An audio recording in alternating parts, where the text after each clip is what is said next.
Chapter 8. Decision. The Mastery of Procrastination. The Seventh Step Toward Riches. Accurate analysis of over 25,000 men and women who had experienced failure disclosed the fact that lack of decision was near the head of the list of the 30 major causes of failure. This is no mere statement of a theory. It is a fact. Procrastination, the opposite of decision, is a common enemy which practically every man must conquer. You will have an opportunity to test your capacity to reach quick and definite decisions when you finish reading this book and are ready to begin putting into action the principles which it describes.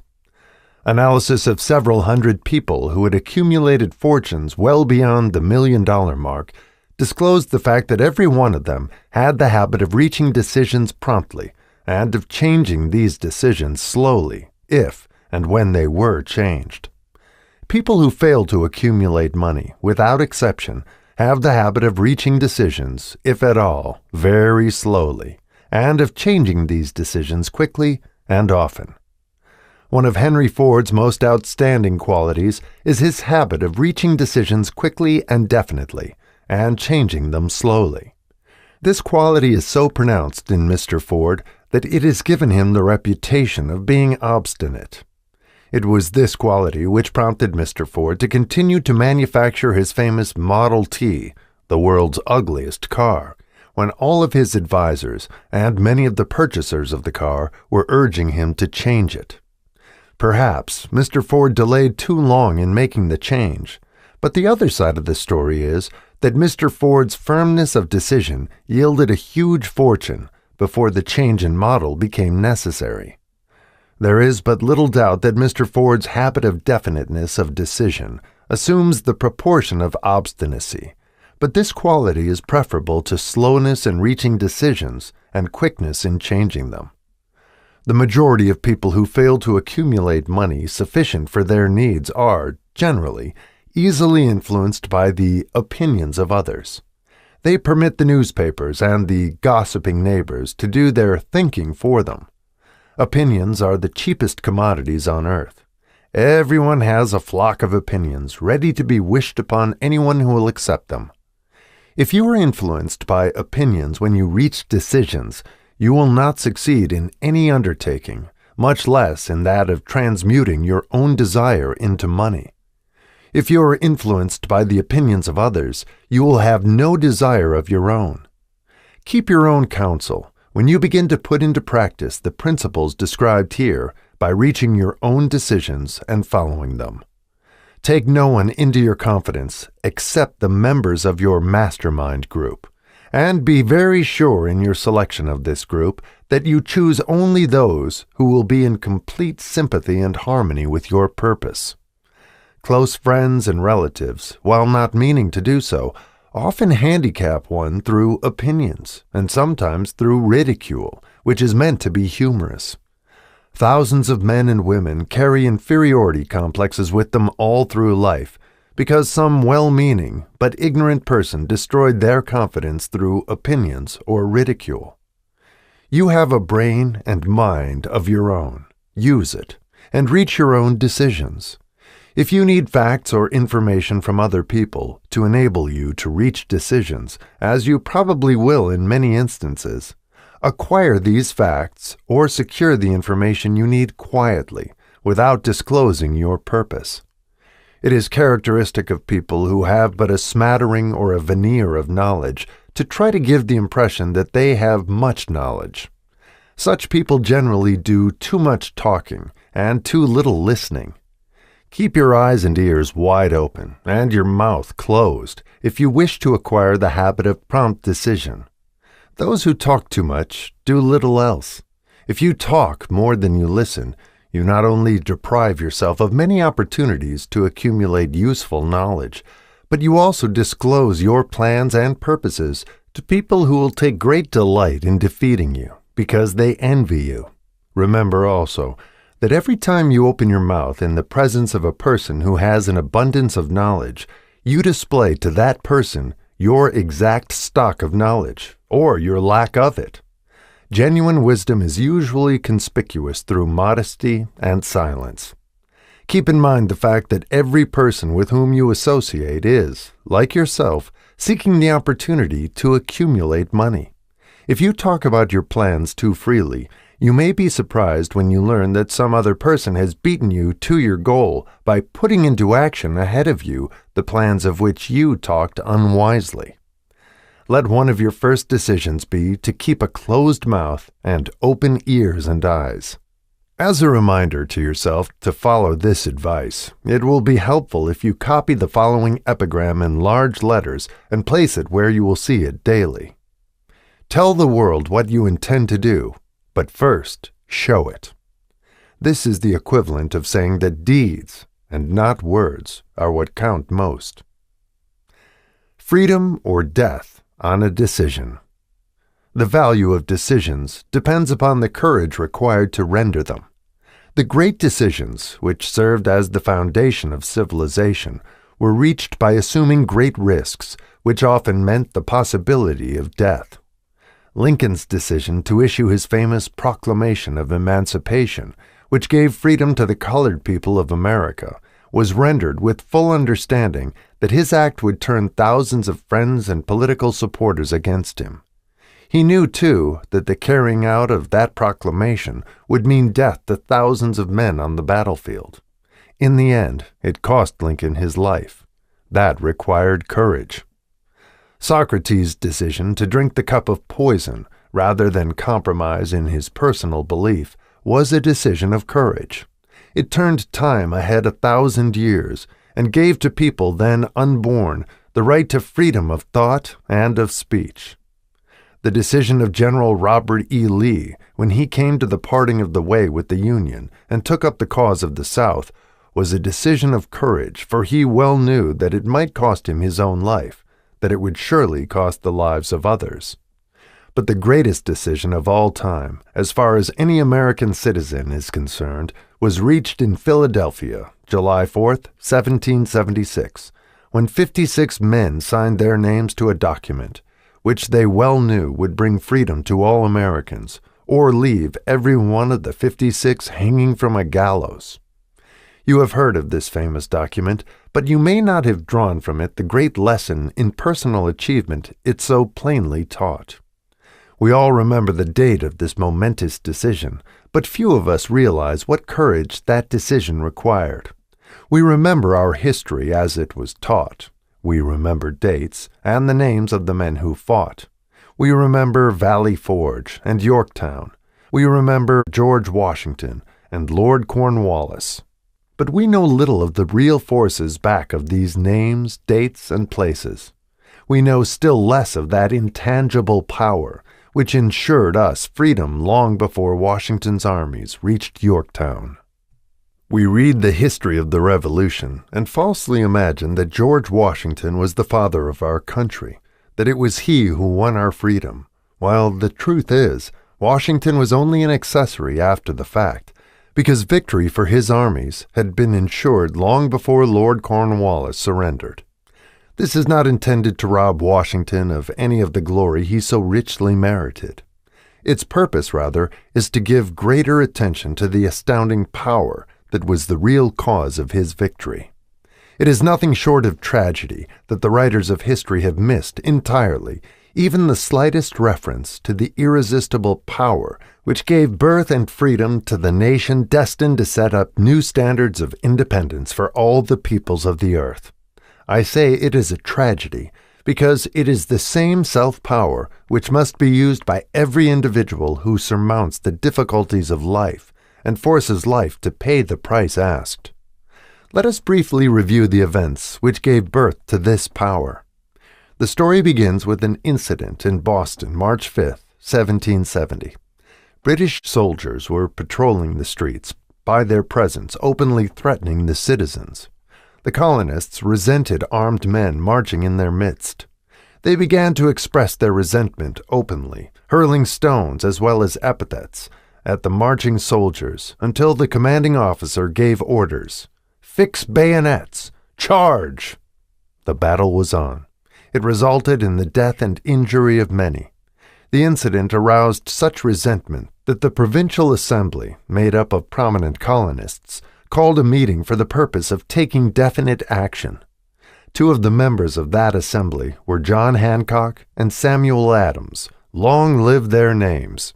They spoke up courageously and declared that a move must be made to eject all British soldiers from Boston.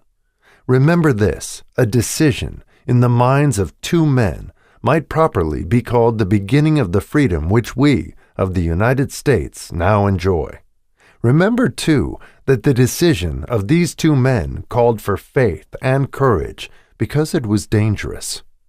Before the assembly adjourned, Samuel Adams was appointed to call on the governor of the province, Hutchinson, and demand the withdrawal of the British troops. The request was granted. The troops were removed from Boston, but the incident was not closed. It had caused a situation destined to change the entire trend of civilization. Strange, is it not, how the great changes, such as the American Revolution and the World War, often have their beginnings in circumstances which seem unimportant. It is interesting, also, to observe that these important changes usually begin in the form of a definite decision in the minds of a relatively small number of people. Few of us know the history of our country well enough to realize that John Hancock, Samuel Adams, and Richard Henry Lee of the province of Virginia were the real fathers of our country. Richard Henry Lee became an important factor in this story by reason of the fact that he and Samuel Adams communicated frequently by correspondence, sharing freely their fears and their hopes concerning the welfare of the people of their provinces. From this practice, Adams conceived the idea that a mutual exchange of letters between the 13 colonies might help to bring about the coordination of effort so badly needed in connection with the solution of their problems. 2 years after the clash with the soldiers in Boston, March 72, Adams presented this idea to the Assembly in the form of a motion that a correspondence committee be established among the colonies with definitely appointed correspondents in each colony for the purpose of friendly cooperation for the betterment of the colonies of British America. Mark well this incident. It was the beginning of the organization of the far-flung power destined to give freedom to you and to me. The mastermind had already been organized. It consisted of Adams, Lee, and Hancock. I tell you further that if two of you agree upon the earth concerning anything for which you ask, it will come to you from my Father who is in heaven. The Committee of Correspondence was organized. Observe that this move provided the way for increasing the power of the mastermind by adding to it men from all the colonies. Take notice that this procedure constituted the first organized planning of the disgruntled colonists. In union there is strength. The citizens of the colonies had been waging disorganized warfare against the British soldiers through incidents similar to the Boston riot, but nothing of benefit had been accomplished. Their individual grievances had not been consolidated under one mastermind. No group of individuals had put their hearts, minds, souls, and bodies together in one definite decision to settle their difficulty with the British once and for all, until Adams, Hancock, and Lee got together. Meanwhile, the British were not idle. They too were doing some planning and masterminding on their own account, with the advantage of having back of them money and organized soldiery. The Crown appointed Gage to supplant Hutchinson as the governor of Massachusetts. One of the new governor's first acts was to send a messenger to call on Samuel Adams for the purpose of endeavoring to stop his opposition by fear. We can best understand the spirit of what happened by quoting the conversation between Colonel Fenton, the messenger sent by Gage, and Adams. Colonel Fenton: I have been authorized by Governor Gage to assure you, Mr. Adams, that the governor has been empowered to confer upon you such benefits as would be satisfactory. Endeavor to win Adams by promise of bribes, upon the condition that you engage to cease in your opposition to the measures of the government. It is the governor's advice to you, sir, not to incur the further displeasure of His Majesty. Your conduct has been such as makes you liable to penalties of an act of Henry VIII, by which persons can be sent to England for trial for treason, or misprision of treason, at the discretion of a governor of a province. But, by changing your political course, you will not only receive great personal advantages, but you will make your peace with the king. Samuel Adams had the choice of two decisions. He could cease his opposition and receive personal bribes, or he could continue and run the risk of being hanged. Clearly, the time had come when Adams was forced to reach instantly a decision which could have cost his life. The majority of men would have found it difficult to reach such a decision. The majority would have sent back an evasive reply, but not Adams. He insisted upon Colonel Fenton's word of honor that the colonel would deliver to the governor the answer exactly as Adams would give it to him. Adams' answer: "Then you may tell Governor Gage that I trust I have long since made my peace with the King of Kings. No personal consideration shall induce me to abandon the righteous cause of my country. And tell Governor Gage it is the advice of Samuel Adams to him no longer to insult the feelings of an exasperated people." Comment as to the character of this man seems unnecessary. It must be obvious to all who read this astounding message that its sender possessed loyalty of the highest order. This is important. Racketeers and dishonest politicians have prostituted the honor for which such men as Adams died.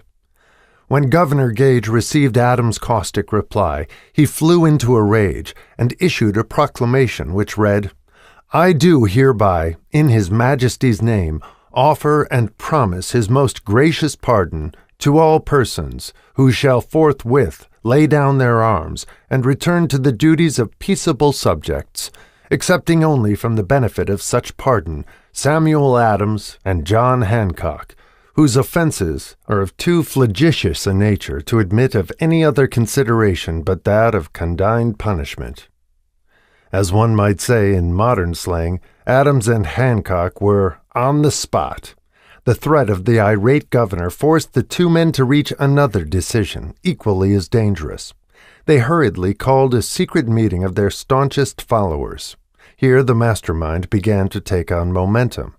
After the meeting had been called to order, Adams locked the door, placed the key in his pocket, and informed all present that it was imperative that a Congress of the colonists be organized, and that no man should leave the room until the decision for such a Congress had been reached.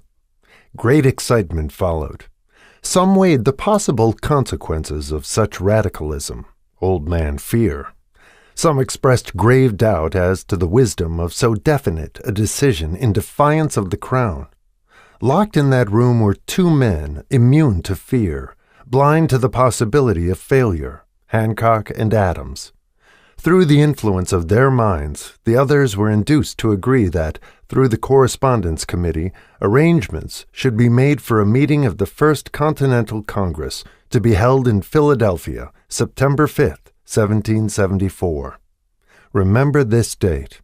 It is more important than July 4th, 1776. If there had been no decision to hold a Continental Congress, there could have been no signing of the Declaration of Independence. Before the first meeting of the new Congress, another leader, in a different section of the country, was deep in the throes of publishing a summary view of the rights of British America. He was Thomas Jefferson, of the province of Virginia, whose relationship to Lord Dunmore, representative of the Crown in Virginia, was as strained as that of Hancock and Adams with their governor. Shortly after his famous Summary of Rights was published, Jefferson was informed that he was subject to prosecution for high treason against His Majesty's government. Inspired by the threat, one of Jefferson's colleagues, Patrick Henry, boldly spoke his mind, concluding his remarks with a sentence which shall remain forever a classic: "If this be treason, then make the most of it."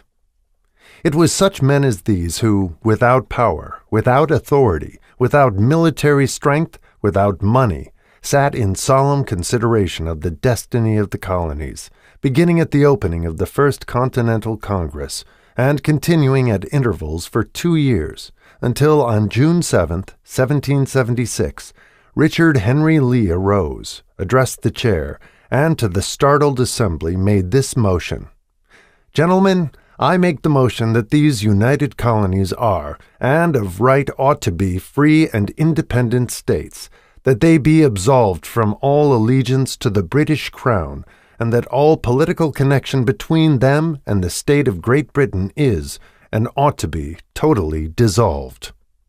Lee's astounding motion was discussed fervently, and at such length that he began to lose patience. Finally, after days of argument, he again took the floor and declared in a clear, firm voice, "Mr. President, we have discussed this issue for days. It is the only course for us to follow. Why then, sir, do we longer delay? Why still deliberate? Let this happy day give birth to an American republic. Let her arise, not to devastate and to conquer, but to reestablish the reign of peace and of law. The eyes of Europe are fixed upon us.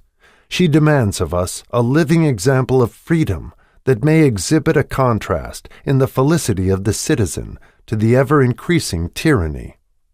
Before his motion was finally voted upon, Lee was called back to Virginia because of serious family illness, but before leaving, he placed his cause in the hands of his friend, Thomas Jefferson, who promised to fight until favorable action was taken. Shortly thereafter, the President of the Congress, Hancock, appointed Jefferson as chairman of a committee to draw up a Declaration of Independence. Long and hard the committee labored on a document which would mean, when accepted by the Congress, that every man who signed it would be signing his own death warrant should the colonies lose in the fight with Great Britain, which was sure to follow. The document was drawn, and on June 28th, the original draft was read before the Congress. For several days it was discussed, altered, and made ready. On July 4th, 1776, Thomas Jefferson stood before the assembly and fearlessly read the most momentous decision ever placed upon paper. "When in the course of human events it is necessary for one people to dissolve the political bands which have connected them with another, and to assume, among the powers of the earth, the separate and equal station to which the laws of nature and of nature's God entitle them, a decent respect to the opinions of mankind requires that they should declare the causes which impelled them to the separation." When Jefferson finished, the document was voted upon, accepted, and signed by the 56 men, every one staking his own life upon his decision to write his name. By that decision came into existence a nation destined to bring to mankind forever the privilege of making decisions. By decisions made in a similar spirit of faith, and only by such decisions, can men solve their personal problems and win for themselves high estates of material and spiritual wealth. Let us not forget this. Analyze the events which led to the Declaration of Independence, and be convinced that this nation, which now holds a position of commanding respect and power among all nations of the world, was born of a decision created by a mastermind consisting of 56 men. Note well the fact that it was their decision which ensured the success of Washington's armies, because the spirit of that decision was in the heart of every soldier who fought with him, and served as a spiritual power which recognizes no such thing as failure. Note also, with great personal benefit, that the power which gave this nation its freedom is the self-same power that must be used by every individual who becomes self-determining. This power is made up of the principles described in this book. It will not be difficult to detect in the story of the Declaration of Independence at least 6 of these principles: desire, decision, faith, persistence, the mastermind, and organized planning. Throughout this philosophy will be found the suggestion that thought, backed by strong desire, has a tendency to transmute itself into its physical equivalent. Before passing on, I wish to leave you with the suggestion that one may find in this story and in the story of the organization of the United States Steel Corporation, a perfect description of the method by which thought makes this astounding transformation. In your search for the secret of the method, do not look for a miracle, because you will not find it. You will find only the eternal laws of nature. These laws are available to every person who has the faith and the courage to use them. They may be used to bring freedom to a nation or to accumulate riches. There is no charge save the time necessary to understand and appropriate them. Those who reach decisions promptly and definitely know what they want and generally get it. The leaders in every walk of life decide quickly and firmly. That is the major reason why they are leaders. The world has the habit of making room for the man whose words and actions show that he knows where he is going. Indecision is a habit which usually begins in youth. The habit takes on permanency as the youth goes through graded school, high school, and even through college without definiteness of purpose. The major weakness of all educational systems is that they neither teach nor encourage the habit of definite decision. It would be beneficial if no college would permit the enrollment of any student unless and until the student declared his major purpose in matriculating. It would be of still greater benefit if every student who enters the graded schools were compelled to accept training in the habit of decision and forced to pass a satisfactory examination on this subject before being permitted to advance in the grades. The habit of indecision, acquired because of the deficiencies of our school systems, goes with the student into the occupation he chooses, if, in fact, he chooses his occupation. Generally, the youth just out of school seeks any job that can be found. He takes the first place he finds because he has fallen into the habit of indecision. 98 out of every 100 people working for wages today are in the positions they hold because they lack the definiteness of decision to plan a definite position and the knowledge of how to choose an employer. Definiteness of decision always requires courage, sometimes very great courage. The 56 men who signed the Declaration of Independence staked their lives on the decision to affix their signatures to that document. The person who reaches a definite decision to procure the particular job and make life pay the price he asks does not stake his life on that decision. He stakes his economic freedom. Financial independence, riches, desirable business and professional positions are not within reach of the person who neglects or refuses to expect, plan, and demand these things.